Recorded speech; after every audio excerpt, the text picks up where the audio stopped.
Yeah. Big Yeah, I boy. guess so. He's He's pretty big good now. boy, He and used to now be he's really afraid. going to be part of He's, the podcast. yeah. Look Yeah. at that. What? Big dog. Zeus. Yeah. Oh, okay. Oh, wow. It's all right. I got it Okay. all on camera. Okay. Yeah. He's a leaner. Oh, Oh, he's affectionate. oh yeah, and he's heavy too. He's over 100 pounds, isn't he?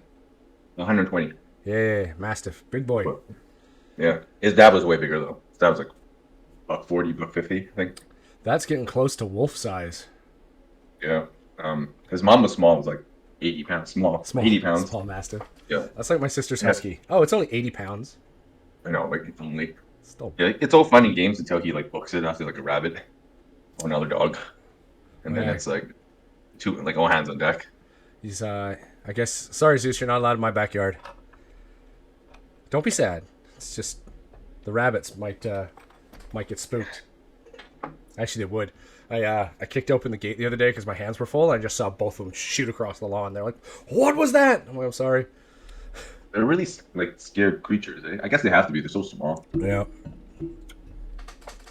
I have a feeling it's the way humans used to be too. That's probably where anxiety comes from. Like not your regular like I'm worried about the future or I'm worried about the next role. Like real constant anxiety. Like people who have high anxiety suffer from the condition, not just worried. You know. Like I think that's an evolutionary trait that we got from like when we lived around when our ancestors lived around like freaking saber-tooth tigers Predators. and Oh, what?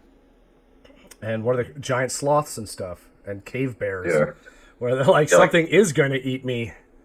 Yeah. those like super alpha predators, Yeah, like the ones what like was size of a Humvee. the boa that was like 50, no, it was bigger than that. Is it enormous? I can't remember what it is. Some sort of super boa that used to exist that like could literally I know what eat you're you and talking me about. whole. Just giant snake. Ugh, I don't like snakes Yeah. either. I don't mind steaks. What I don't mind is like spiders. Like little spiders are fine, but like those gross insects, like those like gigantic millipedes Oh, and centipedes, centipedes. Those millipedes, like that yeah, the level. ones that can eat your yeah, like they can eat your fucking face. Yeah, Yeah. I don't have a problem with bugs. If there's a lot of bugs, I got a problem with it. Like if I Or see, camel spider, like those ones in the desert, like size of a frying pan. You're like, whoa, what the fuck is that? I'm not playing I with it know those anyway. ones aren't poisonous, so as long as it's not on me, I don't have a problem with it. But like snakes, I know snakes can kill me. I know 99% of spiders can't kill me or even hurt me. So it's like okay, Yeah, and same with most bugs, unless there's like a lot of them. There's like yeah, if there's like a million killer bees, okay, now I got a problem. I gotta get yeah. the fuck out of here. But like one garter snake could wrap around your neck and choke you to death, and I'm like, that's not cool.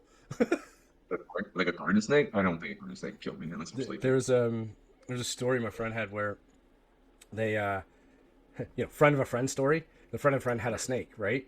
And it was just a little snake. Maybe it was like 14 inches long or something, right? And one night the person woke up with a snake next to her, right? And I'm like, that's fucking weird. It was just stretched out as far as it could. She's like, that's weird. Put the snake back in the thing.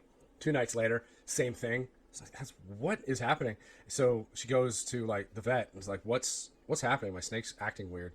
And the vet's like, oh, you got to get rid of that snake. He's like, why? Because it's measuring itself to see if it can possibly eat you, and it's too stupid to realize it can't. So one day it might just choke you out in your sleep. So you have to get rid of it. Like, and that right there is why I don't like snakes. Also, my mom's, she's got a phobia of it. This conversation could not happen around my mother. Like the first Oh, mention it's of not it, that she's bad. like, nope. Yeah. Yep. It's a good thing we don't have any crazy snakes here. Yeah, you go into the interior. So that's another challenge. You go out there, you can find rattlesnakes, but like everywhere else in BC is pretty snake free. We just don't have the environment for it. It gets too It's that cold. cold. It's It gets too damp. cold here. Yeah, lizards Yeah, don't like no. it up here, thankfully. The worst we have here in close proximity is probably like cougars, which are pretty bad. Like if you go to like what Maple Yeah. Ridge, you're out. Yeah, you can get small cougars Yeah, they'll fuck you up around. regardless. Like, If you go further north, you got your grizzly bears, you got your bobcats, which the bobcat won't hunt you, but if you startle it and it decides to attack you, you're pretty fucked. Some of the cougars, it's like death from above. They jump Yeah, on you and eat your fucking face. the cougars will actually hunt you. This is scary. Yeah, they'll stalk you for by the time you realize, if you realize, it's like it's been hunting you for a while. I was hiking Or with my stalking you. buddy up past Whistler, and I remember we're going through this trail. We got into this part of the trail where it was like the foliage. It was a bright sunny day, but you get into this, and the foliage was all covering the sun, so it was actually getting kind of dark, and there was no animal sounds. And I remember we're walking through this place, and I looked at him like, I think we need to go faster. I was like, why? Because I'm. Do you hear that? And he's like, I hear nothing. Uh oh. We're like, yeah, there's something here. We got to get out of here right now. Yeah. And luckily we didn't see anything, but that was a scary moment. Like when you don't hear any birds, any squirrels, any animal whatsoever, you're like, oh, we're in danger. Yeah. Or you hear like a huge rustle, uh, Oh, like rustling, like it's a fucking grizzly bear, yeah. brown bear coming through. I've seen a And grizzly they're bear fast too, too. and people, they're so fast. I've seen a grizzly bear way too close for my own personal liking, and I thank God every day that I was up on that tree. They are so quick. They think like most people think they're like lumbering like giants. Nah, that's if they're like being lazy. If decides to like close distance, you don't got much time. I wish I could find that video, but there's one of a grizzly bear chasing down like a adolescent moose and breaking its back. Oh, I've never seen that. I've seen the one where the guy was driving like in his truck or whatever, and he stopped because it was either a grizzly bear or brown bear. Like it was a mom because its baby was up running up the hill, and they turned and they just went straight at to this. Started charging at the car and like smacked it and everything. It was the distance it closed in on was so man, it was so quick. Yeah. Like if it was Plus, just you there, you're done, man. your car is not going to like your car will protect you, but a grizzly bear can total like your average Honda Civic, no problem. You Like, better be like you better be moving that thing back as yeah, fast yeah, as yeah. possible. Let's, Yeah. yeah, I think a lot of people don't understand how big some of the animals are. Like, if you hit a brown bear or a grizzly bear or a moose or even a mule deer with your regular round the town car, you're gonna have a bad day, not the animal. You might kill the deer, but the deer's coming through your windshield. You definitely won't kill the moose. But the moose coming through your windshield. You won't kill the brown or grizzly bear. You'll definitely piss it off, and you hope it runs away. Yeah. Like, Yeah, yeah, just run away. Like these things are like gigantic for a reason, man. yeah, They're fast. They're not slow. Like people think like these, even the prey, like like deer, like a stag. That thing is like gargantuan. yeah. Most people can't even fight a pony. Like my oldest kid, she had a pony party. We dressed it like a unicorn. If it decided to kick every child, even the adults, look what we're gonna do to it. The best we could do is like run at it They're and then trying to like push it slow it. over. Yeah, Yeah, that's the best yeah. you can And do. ponies aren't exactly like, at least to my knowledge, aren't like the bravest creatures out there. But a piss pony can like do some damage. If you kill a beat a pony, If it feels cornered, yeah. yeah, Yeah. you're not gonna beat a deer or a stag. We stopped. We stopped by the side of the road once, and we wanted to call it because my dad's bought an elk, like a bull elk, full full antlers, like mating season type elk, like six point. And so we stopped because we've seen my dad spent time in the bush, and I've spent time in the bush, and so we kind of know, but we don't know enough to be like Steve Irwin used to be, where it's like, oh, we'll get close to it and touch it, because I know this is as safe as you can be while doing it. But we know enough like to be around them within Yeah, yeah. decent proximity without really being in danger. So we stop off by the side of the road, and we're just watching this elk going on the side of the road, and the cars start stopping, because obviously we're stopping. We're like, ooh, elk. People start getting out of the cars.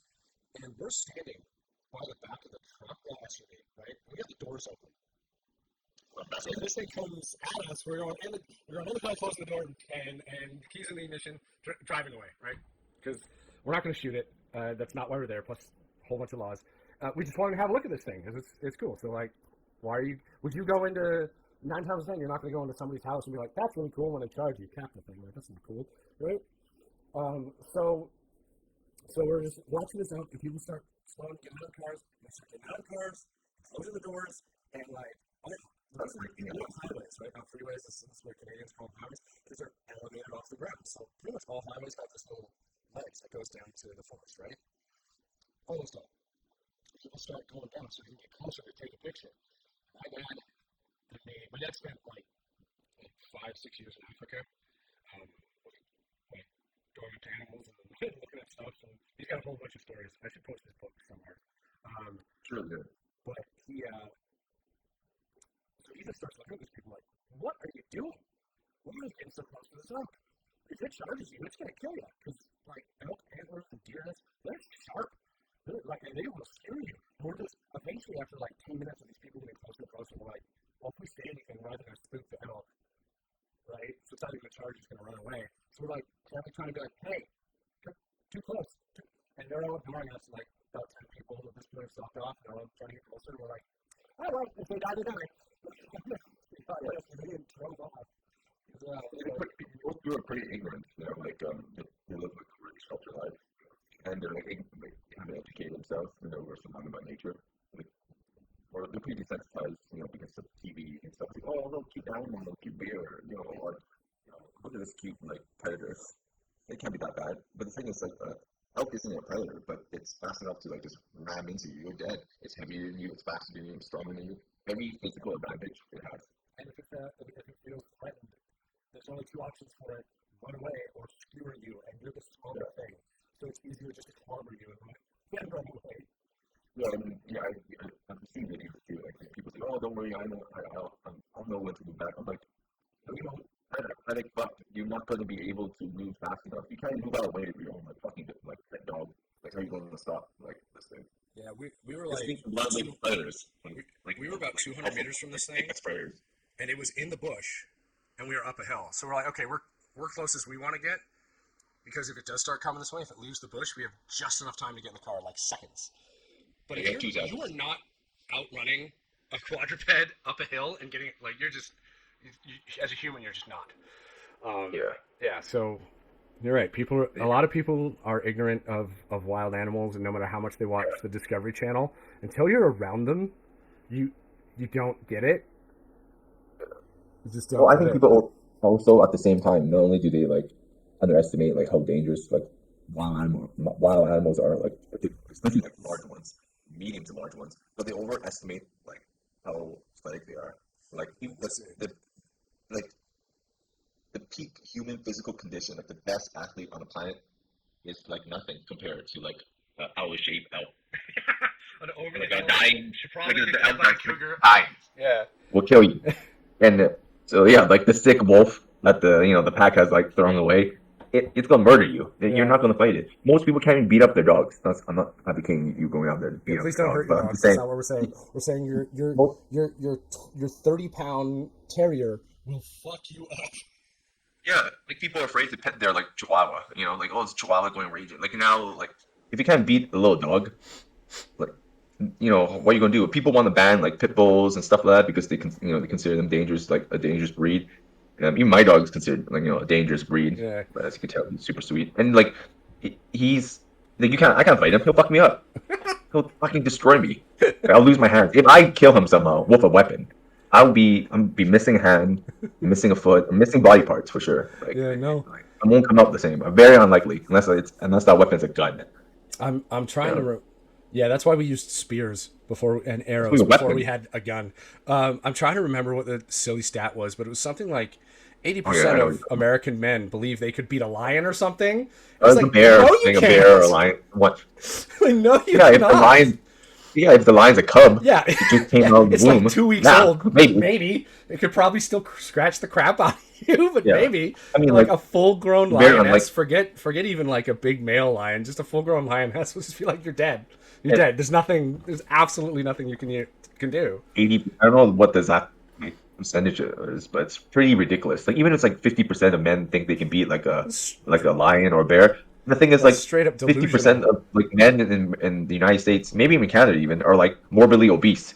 So, if anything, like, who the fuck are you going to beat?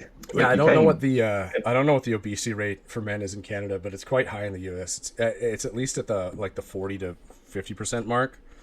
I'll see if I can find the Canadian rate because that's a good question. At the 40 or 50% mark, obesity. For the U.S., I think it is because they're having I don't know if you know this, but the Pentagon wanted to declare a national emergency because they are having recruiting issues because the guys coming in to sign up for the different branches are too fat Mhm. to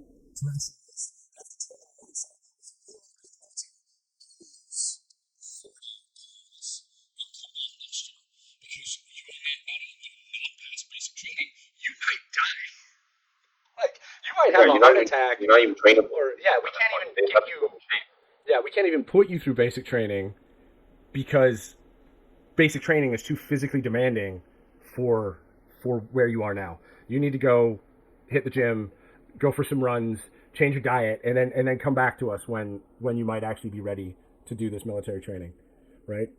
So yeah, I think it's pretty bad in the U.S. right now. It says there's obesity in 2022, the same for women as men. This is the Canadian. Each at 30%. There's variation across age groups. The lowest rate amongst adults was noted in Canadians aged 18 to 34, 25% obesity.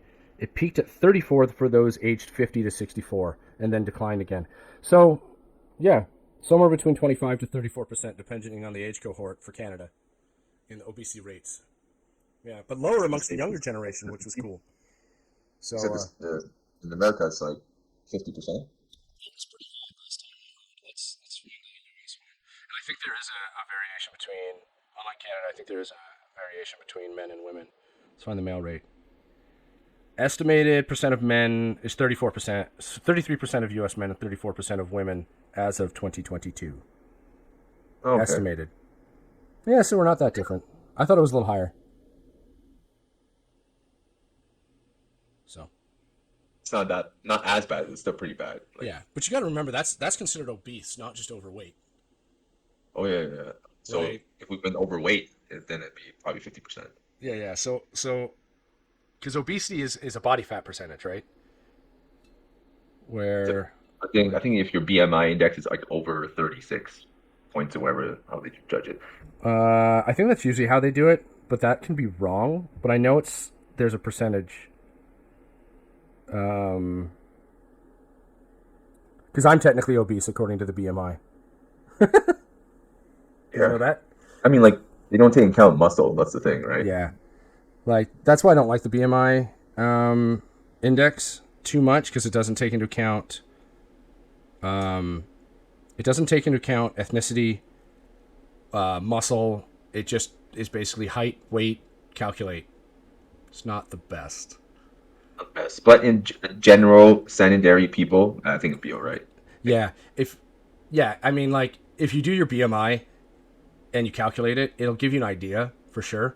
It's just not something to live or die by. Like if you're highly physically active and a bodybuilder, or you're doing some bodybuilding training and you're like 20 pounds heavier than what the BMI says you should be, you're probably fine.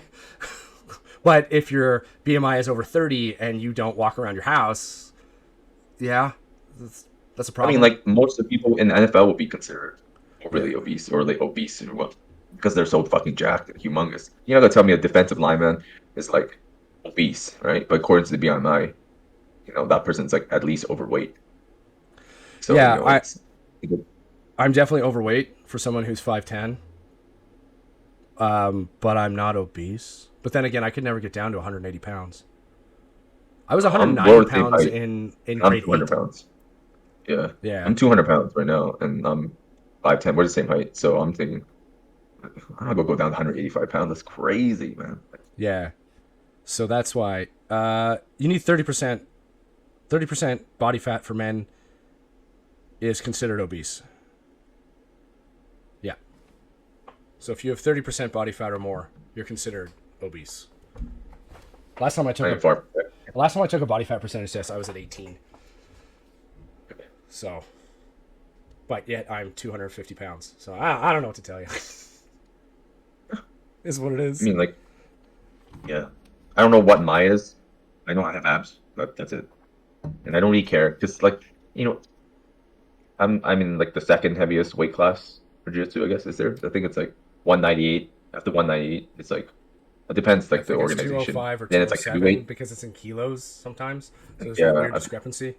so I'm like an in-betweener. But like if I were to compete, I'll compete in like under 90 kilos. I think there's like an 88 kilo weight class. Mm. So I would lose like 5, 6 more pounds, that kind of thing. But I'm not like big on like at least I am right now. I'm not big on gaining a whole bunch of weight or cutting a whole bunch of weight. trying to like wherever I land is wherever I land. That's And I don't good. really think about that kind of stuff. I'm just trying to do jiu-jitsu, which is fun. Like you don't think about body weight. I think if most people didn't give a shit about their weight, I don't know why people constantly weigh themselves. Even though some people use that as a metric to I, like I get it for to like gauge professional improvement. fights and stuff like that because That's 15 different pounds is though. 15 pounds difference, right?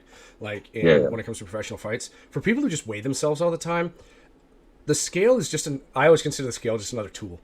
Like if you weigh yourself once a week and you consistently see your body weight increasing by like 2 pounds, you probably should acknowledge that something is not going right with your system or whatever you're doing, unless you're trying to put on muscle. And then if you're gaining 2 pounds a week, holy fuck, what trend are you on? But like if you're just if your weight is relatively the same over time, like it's not shooting up or decreasing, that's all it is. It's just a tool, it's a number, right? But I think people have this comparison thing and like, well, Cindy Crawford only weighed 160 pounds at Yeah, six that's foot pretty good. two model, whatever. I don't know her Yeah. proportions at all, but like, so it's like, well, by that logic, I should be 6'6". So I have no control over my height. So like, what are you talking about? Like again, it's a tool that we put too much emphasis on. A lot of people put too much emphasis on. Just like people are like, well, I want to be skinny. No, you kind of want to be muscular with a lower body fat percentage. Then you will feel skinny, right? I hate the word tone. I'm sure you hate that too. I do. I hate the word tone. I don't. It's bullshit. Yeah, I think the technical term for tone is like how taut your muscles are. So if you have a lot of tone, right? So if your muscles are constantly like really tight and tense, like there's tone to it, right? But when Mm, it's relaxed, the tone is less. So they're using it like you think they're using the the word word wrong. incorrectly. Well, I mean, like, you want to be lean, but the thing is like, and people always try to cut weight. I know I work with a guy. Um, he's a young kid, and he works. He's trying to work out and whatnot. I've given him some a little bit of advice in here and there. I'm not sure if it's like he's taking it in, but anyways, he goes to gym, I think, and he's I think he's trying to bulk, but I think he mentioned once, and definitely I know other people too. They work out and they're like, oh, they have the bulk down. I'm like, bulk what? Like, I mean, no, not bulk I down, was like, lean bulk out. down. Like, no, I mean, no, sorry, like they went on a bulk, what they consider a bulk, and then it's like, oh, I'm gonna lean out. I'm like, why are you leaning out? You don't have enough muscle to lean out. Like I there think was a point I was 240 pounds, okay, and then I'm 200 now. Like that's a 40-pound difference. Like if you're 170 pounds, are you going to cut down to to like 130. 135 pounds? Dude, you're gonna be a skeleton. And the thing is, like you at 130 pounds, there might not be enough muscle there to show To show for when you anything, cut all yeah. that fat out. You're just gonna be like a skinny. You're just gonna be a skinny guy. Well, that's what is interesting about the toned look. People are like, I want to be toned. No, what you're saying is you want your muscles to show through your body fat. So Yeah, there's only two options: put on more muscle or lose body fat. And depending on how you start, you one of those two things might be the way to go, right? If you're real skinny, you're probably going to need to put on some muscle, right? a lot A of lot of muscle. muscle to show anything. 50 If fucking pounds. if you're bigger, right? There's probably muscle in there because you've been carrying around that body weight. So Maybe. maybe depends on the dude. Like you see those really Yeah. big guys who are like they're obviously 300 pounds, but you look at their legs, you're like you don't fucking need to do squats or calf raises. You lose some body fat, and your legs are gonna look fucking jacked as shit, right? But maybe you need to do some stuff for your arms, right, or your chest to develop that a little bit, Yeah. right? But like the goal there is you need to lose body fat, right? But those are the only two options. You either put on muscle or lose body fat. And if you have no muscle, well, losing body fat ain't gonna do anything. You're just gonna be skinny fat. Yeah, and then you just get then you're just in this weird like place Yeah. of like There's those people like no I man's work out land. 6 days a week and I'm doing it for 2 years and I still don't look. Are you? How heavy you lifting? And how often? Yeah, so many people, and speaking of lifting heavy, so many people, if you want to be jacked, like especially nowadays with so many influencers being fucking just jacked out of their minds and on gear, like tons of gear, and like we have the magazines and like Muscle and Fitness and Onyx Muscle and all that stuff. So and obviously those guys were on gear. When we were younger, we didn't know if they were on steroids or not, but we just looked at it and we're like, oh shit, let's just work out and be as big as possible. That's all we wanted, to be as big and as strong as possible. Yeah. Now, guys want I think a lot of young guys and girls, but since we're men, we're talking about men. They want, they're greedy. They want everything. They want to be. jacked, full of muscle, and super lean all at the same time and strong. I'm like, buddy, unless you're genetic freak, and Yeah. even those guys, you gotta prioritize something first. Like, and it's best to prioritize mass, like quality muscle that's earned through lots of volume and relatively heavy weight. So heavy for you, not heavy for fucking somebody else. You know, Yeah. just Yeah. because someone's benching 3 plates doesn't mean you go bench 3 plates with 1 inch range, right? Like this. Yeah. You have to build up that strength. That takes a long time, even for genetic freaks. They just get there a lot faster. Yep. And and man, like I didn't get, the body I wanted until I'm 39, man. It took me I'm like pretty close to the body I wanted. Yeah. it's like 20 years, man. Something like that. 20 fucking years like to get here. And now I have like enough muscle that I have mature muscle. So it's like muscle that I've had for a long time that I don't have to work out as hard to keep it. Well, that's the funny thing And is then like you want to spend your 20s, I think, growing your muscle size and your strength. yeah. Like, and the thing is, as a beginner, you can do both of those pretty well simultaneously. Eventually, Oh you're yeah, going for to have sure. to choose one or the other. Eventually, you're either going to want to bench press 3 plates or you're going to want to have a giant, like a bodybuilder chest. Maybe you'll get both without drugs, but you'd be lucky. But like for the first like 6, 7, 8, 9 years, like if you start when you're like 19, that's what you're going to want to be doing, right? So, but you're right. Like you see the influencers and they're like, oh man, that guy's benching 3 plates and he's jacked, but he's also lean as fuck. I'm like, yeah, how much mass is that guy on? Like, do And you not really just want to that, do that to your body? How many steroids do you want to jack in? How many estrogen even blockers? How much fucking like I just mean, don't bother. Like you we'll say this too. Like, say even if they are I'm done. natural and they're jacked as fuck, like you are comparing yourself to someone on the internet who, if they are natural, is clearly a genetic freak. Then doesn't mean they don't work hard. They work hard, and it's a genetic freak. Yeah. You're taking the standard, like you're putting a standard on yourself that isn't the standard. It's the exceptional standard. It's like But it's not the rule of thumb. And so they can get away with less and still look better than you. And if they are actually working out hard and they got great genetics, guess what, buddy? well, You're not going to get there in that time frame. You might get there in like 10, 15 years. You might never get there. There's some people out there that are so gifted and they work out so hard and they are like relatively scientific with the way they approach training. This goes across the board in anything. Jiu-Jitsu, kickboxing, Muay Thai, bodybuilding. You're not going to catch up. Like no matter how hard I try now, or even if I won like $10 million in the lottery and all I did was train, I will never be as good as Gordon Ryan, Craig Jones. I can train 3 times a day. I can take all the gear I want, do all the private lessons. I can become a good black belt in a very short amount of time if that's all I did for the next 5 years. But guess what? If I go against Gordon Ryan, and even if he's still perpetually sick, 6 years from now, with me full-time training with the best guys, yeah. all the 3 days a week, I'm never going to tap him out. He's going to fucking murder me. And it's like some people are meant to do those things. Yep. They're genetically gifted, physically, mentally. You're just not gonna get there. So you can't compare yourself, to those type of people. No, You you can really play can't. basketball in your life, do all the private lessons you want. You're never gonna beat LeBron James in a one-on-one match. Unlikely. Very It's unlikely. just how it is. You I take the mean, rule of thumb, and then if you're lucky, you might develop into a genetic freak later, or what people perceive as genetic freak. And I think people be surprised what hard work and consistency, and intelligent approach to your diet, to your recovery, and to your training, and having a very long-term approach. Like you want to stay in, you want to be.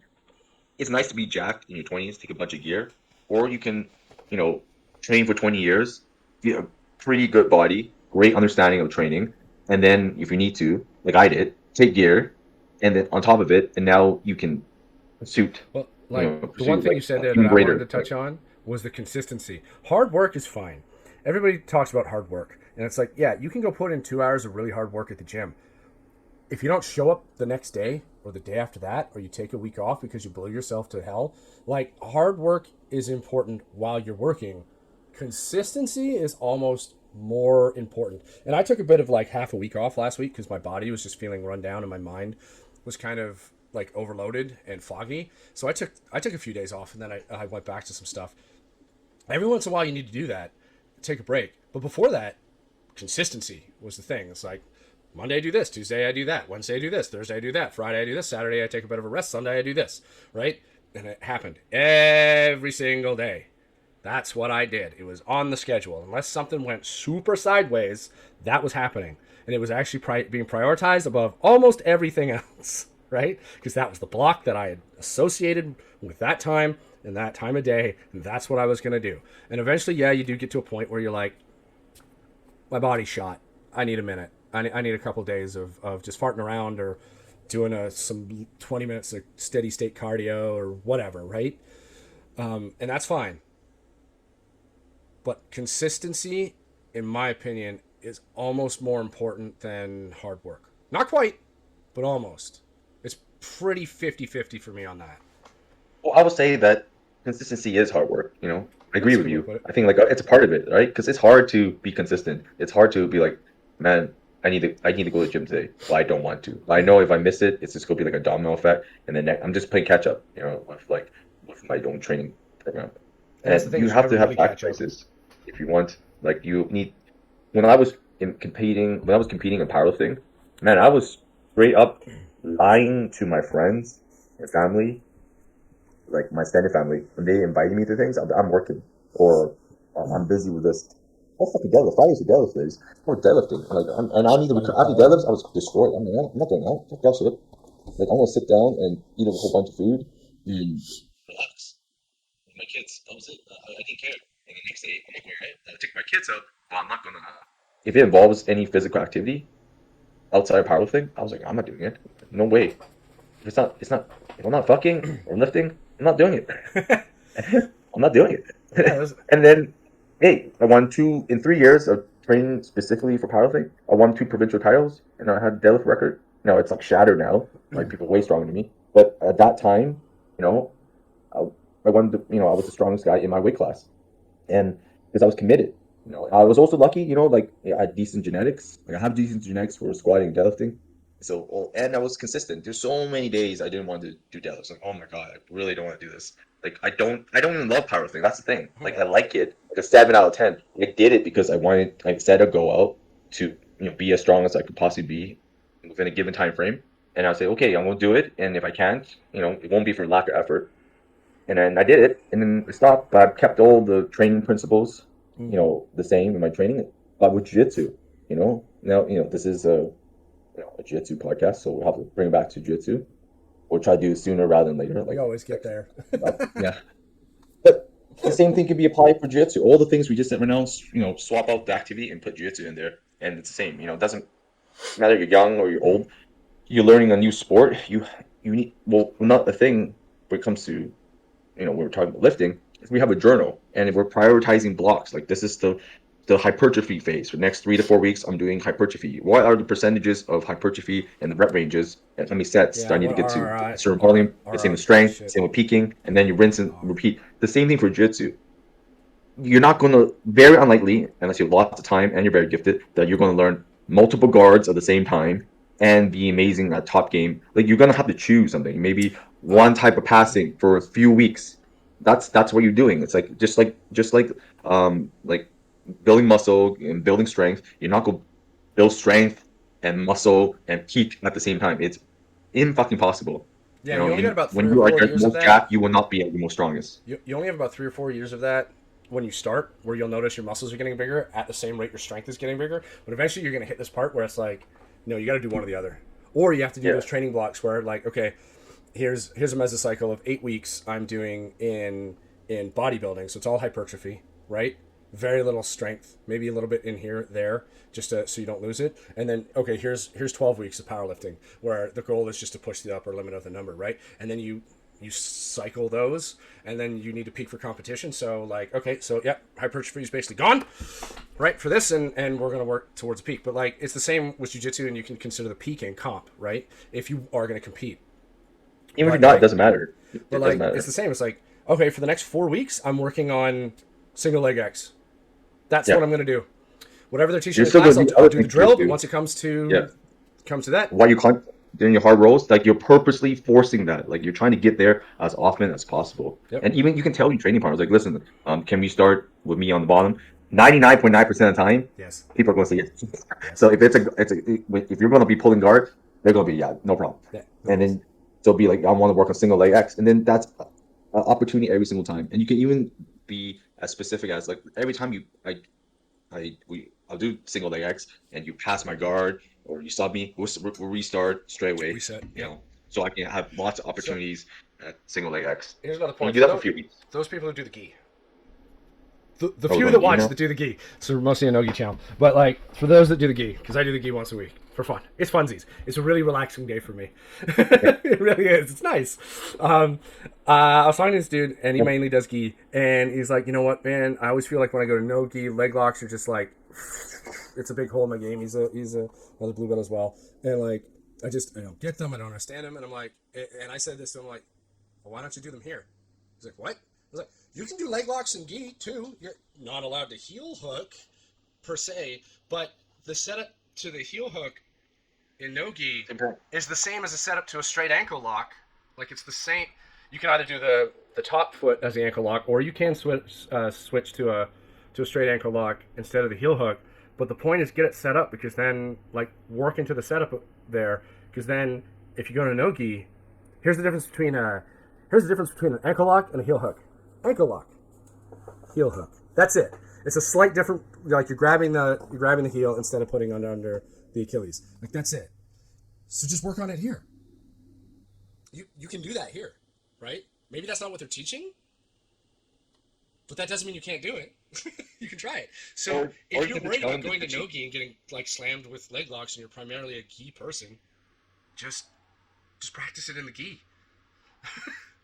Yeah. Well, if he's concerned about going to no-gi or when he goes no-gi, and is it like that's his concern that when he goes no-gi, it's just he feels it's a really big hole in his game and that he's going to get caught a lot. And I don't know if the schedule works out for him, so that might have something to do with it. I don't know, but that was the concern, and that was our concern when we sort of started back. We're like, man, leg locks are just taking off. They're out of. Bro, we threw ourselves in there, man. We're talking about two top Smash player, players, top game. Yeah, that's it. Like with the gi, like we're like completely gi dominant. Like our passing, our submissions. Like I have basically two fucking chokes in Arsenal in Jiu-Jitsu. Or three submissions. Arm bars from everywhere, bow and arrow choke, and baseball bat choke. Those were my three subs. I didn't get anything else. Like anyway, now I got, aside from the armbar, which I was really holding on to that sleeve at the elbow every time I did it. Dude, I had to rework my whole entire game. And my game, it was not fast. Like I was like, now I'm caught up. Now I feel super athletic. I feel like, I haven't caught up with the leg lock stuff, but I throw myself in there. Like I'll go into a leg lock battle with someone way better than me at it. Because if you train with good people, you shouldn't be afraid of being tapped out. Like if you are, you're in the wrong gym, man. We've been at a gym where that you didn't want to tap to people. I couldn't care less who I get tapped by, and I don't get angry. And if I do care, it's only because I feel like I'm not progressing and I should be better. Not better than the person, but I should be doing better for myself. Yeah, myself. I'm hard myself. It's not because I don't want to tap to this person. I don't like that person. I don't feel like that about a single person that I train with, which is really refreshing. If you feel that way, don't train with people. I don't want to tap, but it's not because of who I'm going against. It's just that feeling. I'm just holding myself like I should be better. I should be better. I do tap. Like I get tapped. Like it happens. I'm far from perfect. Everybody gets tapped, but the feeling of, well, I don't want to tap because I want to push myself to the point where it's like if I get in deep somewhere, I want to try to escape, and then I need to have the personal recognizance to realize, you let this go too far, or the guy's just that much better than you. You're fucked. It's time to call it, right? That's different than the fear of, well, I don't want to go into some place and get tapped. Well, yeah, but that's a possibility with whoever you roll with. And if you're creating a personal rivalry, like you were saying against one other person, like I refuse to tap to him. Well, why? Are they just not a good training partner? Like, is the reason you want to get tapped by them because they might injure you because they're not a good training partner? Okay, fine, don't roll with them, right? That's a valid. That's a valid concern. Yeah. If it's just, well, I don't want to get tapped, especially he's a lower belt, he's not as practiced, he's whatever. Dude, if a lower belt is tapping you out, ego and fucking launch that out the airlock, Come on, if the lower belt I mean, hits you, that means yeah. he just showed you something you need to get better at real Yeah, you quick. suck. You need to train. Ask him if anything, you should be asking him. When I got back, white belts were like heel hooking me. I'm like, holy shit, I tapped. I'm like, yo, can you show me that? Yeah. He's like, yeah, sure, dude. I put my ego aside, and now those same people are they're not tapping me out because I've taken the initiative and I to learn. I didn't shy away from it. I was like, fuck, I gotta learn this. Like, how am I gonna participate in the sport where this is a weapon that I refuse to learn it for offense or defense? Like, that's so stupid. That's just It's like the shooting dumbest yourself thing. literally in the foot. I mean, I Yeah, put that's so. myself. I was wrong with a bud I like rolling. Excuse me, that I like rolling with, and he's a bit smaller than me, so I usually rarely let him get into the position of full control with the legs. Right, like he'll try the whatever, and I'll try and stop it before it gets to the part where I might be in danger. Right. This time I was like, he's doing a good job, and I'm like, yeah, let's see if I can get out of this.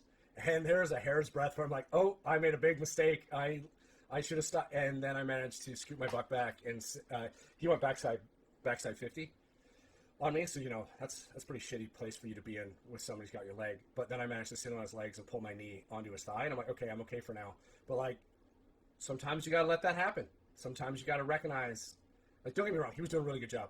He probably would have got me there anyways. So I kind of like, it was him being skilled and getting me there, and me being like, well, let's see. 75% him doing the work and 25% me going, let's find out if I remember how to escape this. But like, no shame if he got me. I was rolling with another dude, and it was the end of the round, and he totally got me in a toe hold. And I was like, good job, buds. Yeah. Yep. It's all good.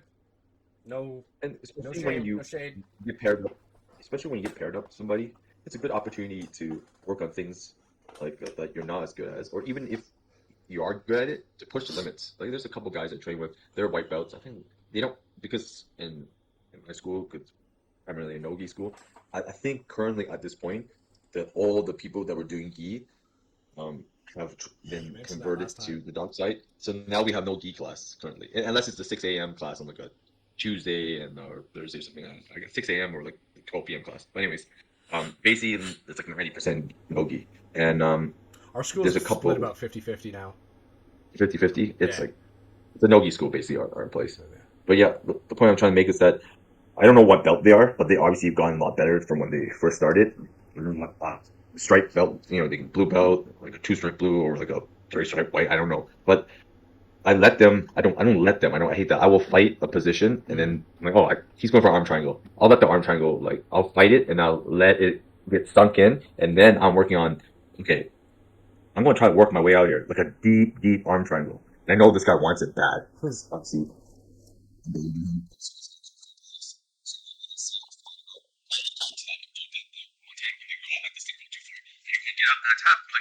it's okay. I wasn't embarrassed by it. And they're like, and I'll be like, yo, I just tell them straight up. I don't say that I was working on something. I'll be like, yo, that was really good, man. You got me. I just congratulate them because they did give me. I put myself in that bad situation to learn how to get out of it, how far I can push it. And then it didn't work, and they legitimately got me.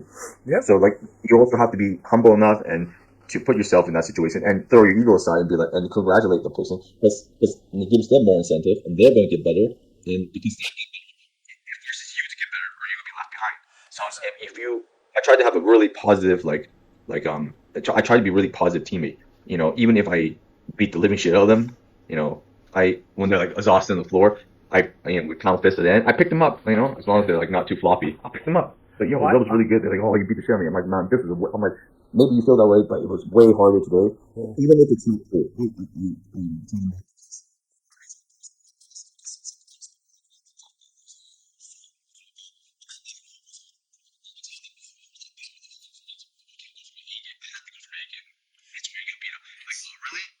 Makes them feel better, and they want to train harder Because and they can be great teammates. They don't want to lose people like that. I'm pretty hard on myself for a lot of reasons. Oh yeah, Um, I'm definitely not worth critic. so one thing I've tried to do after roll is congratulate my opponent, whether they're better than me or not.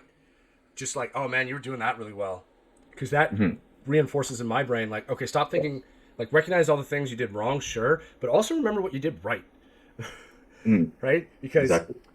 that's just it just helps if you say it to somebody else who are you rolling with. You're like, man, when you were doing that sweep, that was pretty on point. Like, I was feeling like completely off balance. You were doing a good job, right? Yeah. Just something like that, and it's nice. It creates camaraderie. I've yet to see someone at Oh, least in my gym where they get tapped and storm off. Like they get upset. Like I haven't seen that. I've heard stories of other places haven't seen any in of other that. realms of people getting tapped and just like storming off and being like, ah, and it's like, well, that's the wrong attitude to have in the first place. But I did see actually two guys I trained with. One of them's a black belt. He's in the masters category. He's older, and one of them's probably a little bit younger than me, and he was like a 2-stripe blue, and he did catch the black belt in a leg lock, and they hadn't finished the round, so he tapped and let him out, and the black belt just went, "It's good. It's the only one you get." Like that little joke, like, man, that was good, but that's the only one you get, right? Like that. That's kind of a nice camaraderie over it. Like yeah, man, you 100% got that. Good job. Yo, Yeah. after this pod off camera, I have to tell you something. Okay. Well, Yeah, we'll save that for members only in 20 years. No. yeah. No members, just you and me. Subscribe to Gordon's OnlyFans to hear the story. It's nothing but handpicks and that one story that we won't tell you. Wait, man. Hand picks for sure, but feet picks, but no stories. No story. No stories. Just for your ears only. But yeah, man. Like I think like you could, even if you go to the gym, like I remember. I know we're all over the place with what we're talking about, but it's all about jiu-jitsu, so Yeah. that's okay. Man, when I got back to jiu-jitsu, I was so nervous. I would go to training so anxious. I don't have that anymore. I'm just more anxious not to get there. I'm like so excited to get there, even if I get my ass whooped. Like some days I roll 6-7 times, like, and it's like purple belt, black belt, brown belt. I'm like, oh my god, please! Like I want somebody like my level or easier, and then by the end, maybe by the last roll, it's like a blue belt. I know I can beat this guy, but I'm so fucking exhausted that battle is just like I get destroyed there too. So it's just 7 rows of me just utterly just getting my my ass kicked. Floored. But I take it, and sometimes I was just sitting there against the wall. I'm like, oh my god, I fucking suck. And then it's okay because I think to myself on that very quiet drive home, like what I did well today. Like, oh man, like I defend this well. I think I just need to be more confident and this and that. And plus, when you get tapped out by people that, I guess, even if you don't know them on a personal level, I mean, when you know them as your classmates or teammates, whatever you want to call it, if they're good people, you don't really mind. It's like, if anything, I ask them, like, man, like, what do you think I did wrong there? Or what do you think what could I change? And 99% of the time, they tell me something. Oh, like, oh yeah, I think you should have done this, or maybe you should do this next time. And that's it, And then I learn because that's what training is. Training is it's about learning. And sometimes you get a couple teammates that just have your number. Like, Yeah, they just man. have your number. There's There's one styles dude- in jiu-jitsu. I've mentioned him on the pod before, but like every time I go up against him, for some reason, I always get stuck with him in the first positional roll, which is fucking mount. And I don't know why. I don't know if my prof just sees him and is like, well, you're the only other biggest guy here, so you're getting fucked today. So off you go. And but like even when we've rolled and he's not in mount, I'm like, I don't get it. Just everything I try, just nothing seems to work on this man. And I try different things. I'm like, I guess one day I'll figure something out, but holy shit. And I don't mind rolling with him, but there's that sinking feeling when I start. I'm like, this is gonna be rough. This is gonna be 6 minutes of suck. Yeah, Sinking feelings is exhausting. I'm gonna be pretty so exhausting. Like, oh my like, god. I'm looking at him. I'm like, where's the 1-stripe white belt? Fuck, I'm gonna roll with you after. I will be on bottom, but it's so I can take a minute, so I can take a breather. All right, here we go. So the only reason I'm picking on you, dude, right now is because I need to roll 3 more times after this, and I need a bit of a break in between this guy and whoever's gonna kill me after. That's it. I got asthma. Give me a break. Yeah, I get it. There's always gonna be that one dude you look at and you're like, Or multiple dudes even. It's just like, Yeah. fuck. And that's good because then it's like, oh, I got something to work on. Like, one day it'll make sense. Like I have a hard time with people who have a very good disengaging guard pass. oh yeah, So like when they can float pass really well. oh When they do a lot of like guys who are really good at float passing, I have a hard time with them. And we have one guy in particular, this nasty purple belt. He's like 170 pounds, 160 pounds only. Fucking guy is so fucking fast. unlimited endurance. It's so hard, and he's obviously technically good. It's so hard to deal with him when he's on top. And I've found one way to halt him to bring him back in my guard. Because like if you pressure into my guard, because I'm always in half guard, I'll force my way into half guard. I do that And too. any variation of half guard, it can be like K Yeah. guard, like the traditional knee shield, false K guard. I have no problems with it. I love Anytime they're like, all right, start and guard, I'm like, and within 5 seconds, half guard. Yeah, but like if you pressure into my guard, it's what I want. Unless you're a behemoth of a human being, I love it. Like go ahead, pressure it, and then because started it's to a make guard that that needs engagement. Change if where you you can do. Okay, I'm gonna give you faux pressure. So against people who really like you that are really good at defending the pressure, you do the faux pressure. I love it. You give them a little bit of pressure, and then you step back like quickly. You disengage and you try to pull or walk around really quick, right? Because you're ready for you to come through or do a knee slice or like some other shit, and then you're like, ah! try to get them because there's one purple belt who is really like pressure passing, blood not working on him, right? And I'm like, if I keep this up, I'm gonna get caught with something. And that's when I started to realize, back it up, just back it up quick and go around, right? Yeah, and that actually eventually worked on him. And he's like, I felt it. You kept doing that in out, in out. I'm like, man, it's just a matter of time. I'm like, oh, I'm glad you felt that way. Yeah, for sure. Yeah. I had that problem for a while. Like, man, every time they would disengage and they would leg drag me. But then I learned how to invert, and it's been a game changer. They leg drag, I'll start inverting. I attack the leg so fast now. And then they're like, now it's like, they be guys who completely disengage and then they float past. That's my nightmare. Or that other Toriano stuff I'm okay with. But when they float past, I'm just like, oh my God. Like, they can't grab onto anything. And my back is flat. Oh yeah. Because they can push me onto my back. I'm just like, fuck, I'm done. Done from there. It's like it's a matter of time and that kind of thing. And my X guard or my single leg X isn't as good as I want it to be. So I'm unable to like attack them, even if I'm right underneath them. I kind of go I like reverse Del Eva. Right. It just right now it just makes more sense to me. But I do have a hard time when they start peeling off like the hooks and the grips in general, and then they can come in and float past. But if I can see their side, I usually just wrestle up really quick. So that's been good. And I love the scrambles, but there's other guys there who are better at scrambling than me, so I have to be careful of that. It's great, yeah. Well, no gi is great. Well, gi, but gi is too slow. And it's not for old people. If you're old, it will make you faster, make you younger. You won't feel young while you're doing it, especially if you go against a younger guy. But you'll eventually, like initially, you won't. But you keep at it, you'll feel younger. Especially when you go back, put the gi on, and then you're like, oh God, because it's not for young people. It's only because it's so fast. Because no gi is so much faster. It's so slippery. So you don't, because you want to get a grip on the gi, especially a good solid sleeve grip. Hold on, you can pin that. You can 2-on-1 that shit, and you can throw your fingers in, and that's like you can stall. I was talking. It was the same guy who was worried about leg locks, and I remember telling him like, yeah, man, the first time I came back to gi after a while, I picked up the gi and went back in. I was like, all the takedowns and stuff that I was doing in no gi, just were exponentially harder because the guy's just like holding your shirt, and you just can't get the same momentum necessarily. So you got to do that whole other like shaking, twirling, foot tripping, judo style stuff. And it was just it was just something to get used to again, because it's not like a single leg or a double leg won't work. It's just seemingly harder to set up properly because you have to deal with literally somebody like grabbing your collar and holding you there. And if they've got a iron mic grip, it's pain in the ass, right? Even just like an arm drag to a back take, it's like, well, now I've got to grab this, break that, grab this, pull you while you're resetting.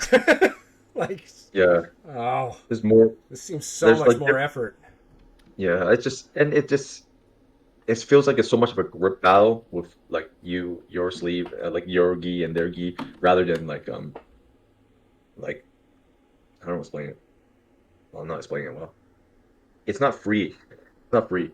Like whereas the gi is so free that you see all these mad scrambles, and you see all these explosive movements. It's constant. It's almost constant. Like you have to be like you have to be either really fatigued or just really fucking shit at jiu-jitsu, or just stalling. You just want to stall for there to be very little action and no. Well, that's one. I will say this. That's something I've noticed with the white belts in gi, where I've told them like, dude, you're holding on. It's not working. Let it go. Oh, they just go on. I can't remember how they don't. fucking gi. I don't know if it's they don't know what to do. That's probably a bit of that. Probably a bit of that, or they're just so dead set on whatever technique they're starting to do it, but it's like it's not working. So Yeah. but then they're just start doing the hold on to the life raft for as long. It's Yeah. like, that's not going to help you, man. Yeah, just let it go. Let it go. Start something else. Whereas in no-gi, like, oh, the thing you did didn't work. You have half a second to fix what you're doing because it's a slip and slide in here. So we're not stalling. Yeah. We're going again. We're moving It's like on. attempt. Yeah, it's like attempt, readjust shit that did work, and then and then the battle is, if you're both equally talented, is that for you to recognize that you need to bail on this thing to go to something else before the other person does. Because if he's got half a step on you, then he can like explode out and to start defending, and those seconds count. And systems, in my opinion, matter more in nogi. That's just I'm super biased. They matter more because it's so slippery and there's less to hang on to. So if you don't have these automated systems, like where to grab, what to do when you hear the transition, when you're bailing out, what's your like your primary attack, your secondary, your tertiary attacks, why move? No, that's how the attack. Then you're a step behind. So like for me personally, that's how it is. Like once I pass the guard, I go to side mount, either ride the hips low or I go all the way up. That's the katami, which is one of my favorite things. I love it when guys bridge into me or bridge away from me. Yeah. Then I have a system for that already. Like shooting darces, Japanese neckties, stuff like that. If they get all the way to your knees, I'm very bad at taking the back, and doing. I've been working on that, and I'm getting better. Yeah, I can take the back. I'm bad at the rear naked choke. Like it's probably my worst submission, which is shit because which is a bad thing for me because it's like the highest percentage. It's one of the best submit. Yeah. So but mine, if I get you to mount, I'm supremely confident in mount, and then and I attack the arm triangles like crazy, or I'll just similar choke you to death. I'll fucking ride you until you're exhausted. And I developed system thanks to my coach applying some concepts that really elevated my mount game. And if I gift wrap you, I can more grip your arm.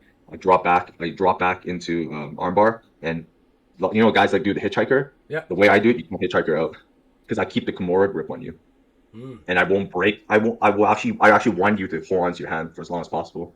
So then I'll feed my bottom leg through. This. So yeah, I have the Kimura grip on you. Okay, Right? this one. So this is your arm. Yeah, I'll attack. So my bottom arm is coming through here. So if you attack my arm, the bottom arm comes through. So I have your arm like this. And the other guy will come. They'll defend the arm like that, right? See, I don't do that anymore because it's too easy to pull the fingers off. So I get in here. Yeah, but even if they do that, it's okay. I actually want them to defend the arm because if they let go, I'll take the arm. And they can't hitchhiker out because I have the Kimura grip. So if I feel the armbar slipping, I'll just push away and I'll remount the guy. And it's back and forth, back and forth. But what I do is, if they defend, it gives me time to take my bottom leg and I feed it through, and I triangle over the shoulder. And then put my top leg. Like they would think they're escaping, so sometimes they will let go and they'll feed the leg back for me. But I've already triangled their shoulder, and then now they can't escape at all. And then I do I think it's called a magnum armbar, and then I don't bend it backwards. I'll take 2-on-1 to the wrist and to my opposing upper thigh. I don't break it over this side of the hip, the bottom hip, go to the upper hip, and break it like that. And that's been super successful for me. It's like my go-to. And if I miss all that, I will rip the Kimura and go back to mount. And then if they bridge me off, then I'll spin around and I'll keep them there forever and that's my most successful system. I have automated systems, and I go when guys are in the turtle, I'll fake to take the back. There's only 2 out of 10 times I actually will take the back, and then I'll feed my hand across to a front headlock, and I'll drop back into a guillotine. And maybe 2 of those 10 times I'll actually go for the guillotine, but it's more the guillotine sweep back to the top to the mount, and I'll just rinse that cycle over and over again. So when I've had success or higher belts, that's my system, and then just rinse and repeat over and over and over again. Yeah, a lot of And then guys that's in my my thing. gym haven't been turtling against me for a long time, so they know that's Well, what I you want want a them. big motherfucker fucking on on Yeah, top of you. That's they fucking don't terrible. they don't turtle anymore because like, oh no. So what does he like? He likes darts and likes anaconda chokes. Yes, of course Yeah. I do. So don't. Yeah, if you're And if yeah, you you feed can't that let a one through bigger and get the guy power, just if I can get fucking. the power grip on the darts, then it's Oh yeah, just a matter of time before that slips in. I yeah, just, yeah. yeah. Yeah, so So when you get the grip and then you fucking turn them over, right? yeah. So Turn them if over, I get it here, or I get the gable grip, and this is on the back of your head, toss them then down. it's Yeah, just a matter of time before I just slowly. It's like the get inchworm to of the start. death. I'll just slowly, Yeah. slowly do this all the way up my arm until. I I have a hard time finishing the darts if I start with a dart. I usually have to turn them over with the grip or the S grip. I toss them to the side, and then I go for a Japanese neck tie. I go over, defend it because the arm comes up, and then I go back and I'm shooting the darts. But if I initially go for a darts, I think I've only a handful of times I've been able to finish it. That's So like fair. it's really rare for me, unless it's an armbar. It's really rare for me to actually finish the initial submission that I start That you with. start I with usually have like multiple from something submissions else. going in a circle, that kind Oh of thing. well, there's one version of it where you go on your back with the darts that you can do. It's to I'm get like, the extra range, and so you have him. He's in. you have the He's darts. He's internal, right? So you got your grip, but you actually so is he lying on his side? no, Feet he's him? still internal, and you Oh, actually okay. I forget how you do it because you gotta actually slip to your back to fire that up higher because that's one of the main problems with the darts is you can't get your choke arm in deep enough, so you fall to your back and you haven't let it go, but then you. My coach I did it I, I once. think I think I've seen the Rotolo brothers do it. Yeah, I think they do. Rotolo, yeah. But I haven't been able to. I haven't even attempted, so I don't even know how to do it. I've seen it, Yeah, but I don't know the technical nuances of how to apply it. you still need your hands like that, so you shoot it to get. I fucked it up. I don't remember. I have to have you here and be like, okay, wait, this. Yeah, yeah. And that's the thing about jiu-jitsu. It's like a lot Yeah. of times you can't even think it out in your head. You're like, I have to literally do it. It's a I very need visceral I need sport. a You know, you dummy have to. here somewhere to be like, okay, when was this one again? I don't know. I don't know about training dummies. I've heard mixed Nothing. things. Yeah, I've heard mixed reviews. I think it's okay to use if you're trying to experiment. Like, like, how tight would this choke be if I were to modify it this way? But then it's like you're trying to see like how tight it is, and that can like kind of skew like the actual technique in the sense like, oh, you think it's really tight, but really it isn't. I think it might be Yeah, I good think that. for stuff like this. It's like, okay, I'm trying to actually think through how did that Yes. work Yeah. again? Right? Okay, now I actually have a body that I can manipulate and move around, but I don't like people say, well, you can drill with it. I'm like, but can you? Because you have no progressive resistance. I think So you can I don't know. train mechanics like say if you like, do you know that dummy, the grappling dummy that it's like it's got like robotic sensors and stuff. Oh So when yeah, the harder you've seen it, right? And yeah.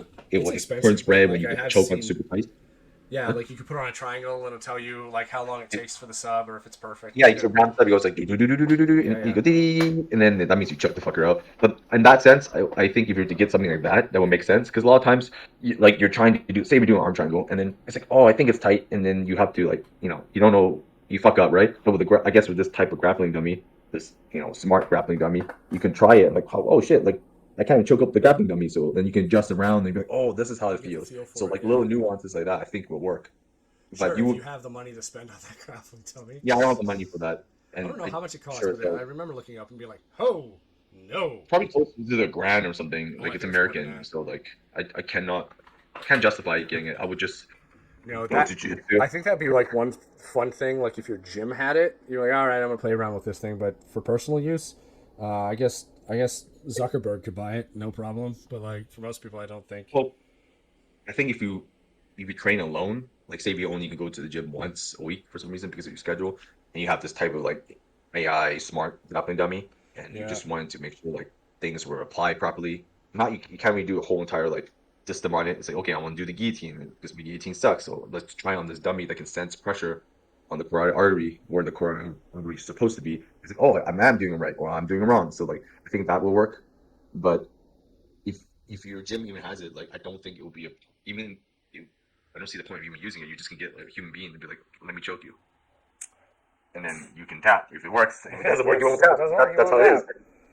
I think I looked up this one. I think Smarty, I think it is it is. smart? It's Enter all black. film, dumb grappling dummies. It's called Smarty. This one, I don't pre-filled. No, It's this is robotic. $730 Canadian. This one. No, this is a robotic one. Yeah. Like it's got sensors and everything. It's different. You don't want to pre-fill anything. Yeah, yeah. Oh, here. It might not be available for sale. I found the video. Because I saw it, that other guy, the guy that runs the 10th Planet, Brandon something, forgot his last name. He's like the announcer for he's pretty famous on YouTube. Can't For remember his Jiu-Jitsu. name. Okay, I found this one. Rollbot. That might be it. Yeah.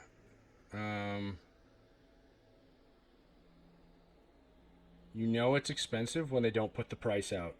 Oh, back It's, for like it's when you it's got to like contact for a quote type thing. no, Yeah, no. so that Like is if you can't afford it, don't ask. yeah, basically it's the hooker rule, right? If you can't afford it, don't ask. It's not for you then. No. It's not for you or your gym. Yeah. There's no way.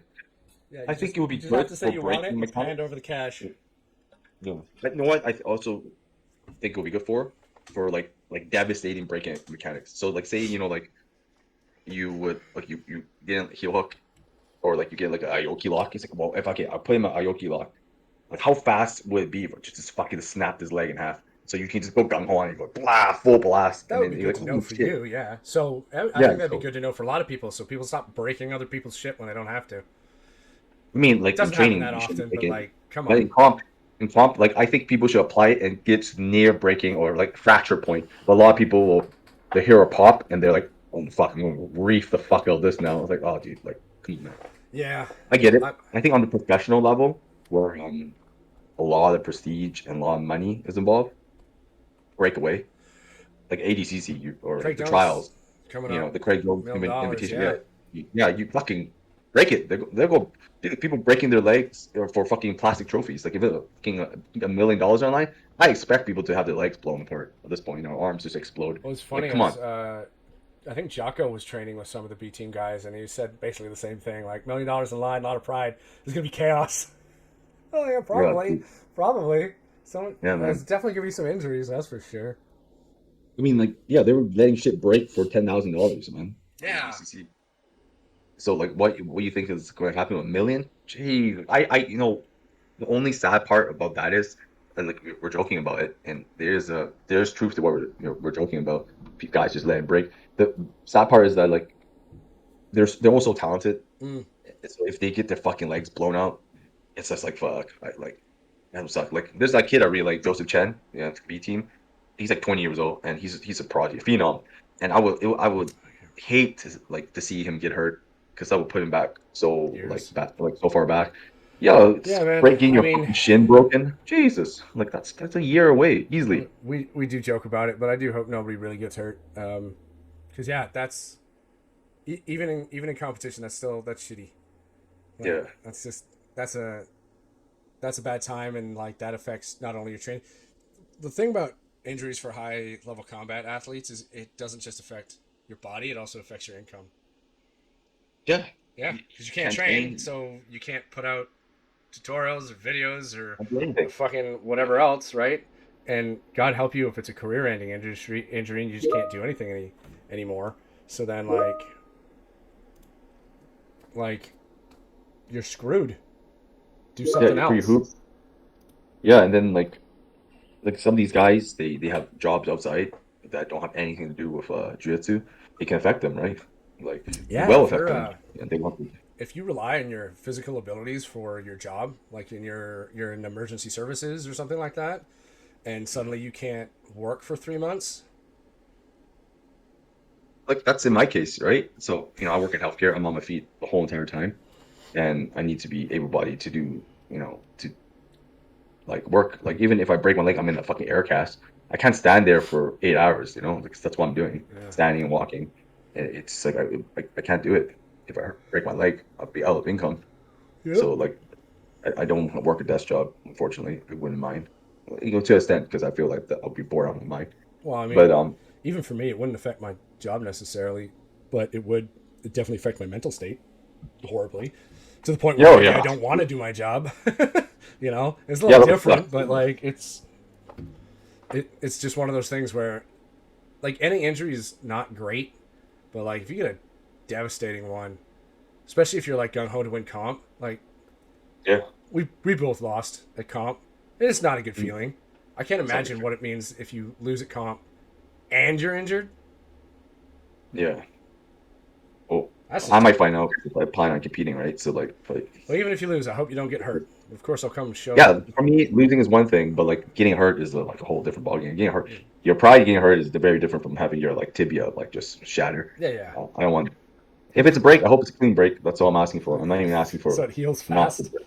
Yeah. Yeah, I want a flower fracture like that shit in a million pieces, man. Like fuck that, man. That yeah, would yeah. fucking be devastating. Like I can't do jiu-jitsu for like 2 years, man.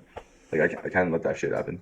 Well, Like for me, it's like, it's that's what I'm worried about. I can't be worried about that when I go to comp. So like I have to just no, that's definitely something you need to put aside and just do what you're gonna do and hope for the best. yeah, Try to forget what the Just- worst thing is that could happen. Yeah. for sure. Tap else you early if gotta I do. have to. So that's it. Yeah, for sure. On that devastating bombshell, I think we might need to wrap this one up for now. Yeah, I guess so. Yeah. All right. On that note, appreciate y'all for listening. Stay safe. Yeah. Have a good one. Here, guys. Bye.